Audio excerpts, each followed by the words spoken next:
નમસ્કાર દર્શક મિત્રો, હું છું બંસરી ભાવસાર। આજે આપણે છીએ અહીંયા પ્રાંતિજ તાલુકાની અંદર આવેલા ઓરાન ગામની અંદર।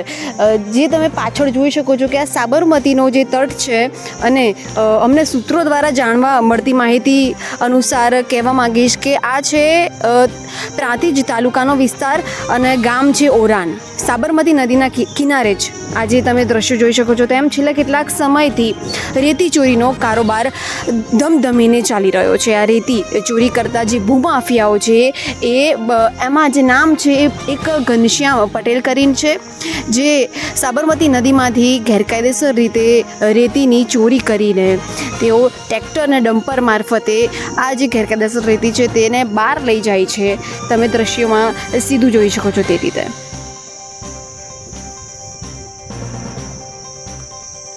આ ઓરાન ગામની નદીમાંથી ટ્રેક્ટર મારફતે રેતી ચોરી કરી જે બહારના પટમાં પહેલાં એકઠી કરે છે અને આ રીતે ગેરકાયદેસર રેતીને મોટા મોટા ડમ્પર જેવા વાહનોની અંદર બહાર લઈ જઈને વેચાણ કરી દેવામાં આવે છે।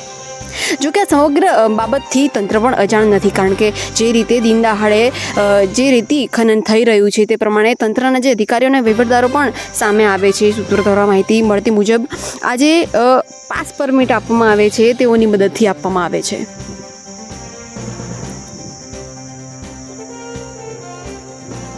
જે રીતે તમે દૃશ્યમાં જોઈ શકો છો તે રીતે ઘણા બધા ખટારા, ઘણા બધા સાધનો એવા છે કે જે રાત દિવસ 24 કલાક કામ કરીને રેતી ખનનનું કામ અત્યારે કરી રહ્યા છે।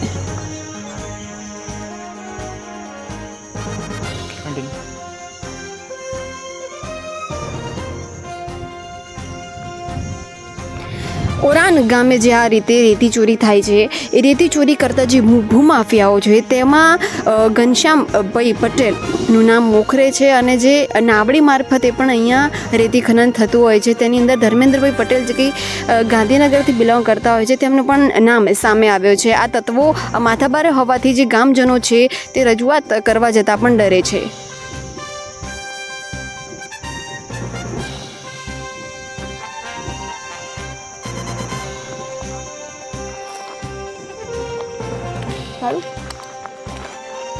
જે રીતે આપણે જોયું કે ભક્કમમાં અત્યારે રેતી ખનન થઈ રહ્યું છે। સાબરમતી નદીમાં જે સરકારી જમીન છે, સરકારી રેતી છે, તેનું ગેરકાયદેસર રીતે અત્યારે રેતી ખનન થઈ રહ્યું છે। સવાલ ખાલી એટલો જ છે કે તંત્રને આ વિશે જાણ છે અને જાણ છે તો પણ એ આંખ આડા કાન કરી રહી છે। ફક્ત જવાબદાર કોણ છે?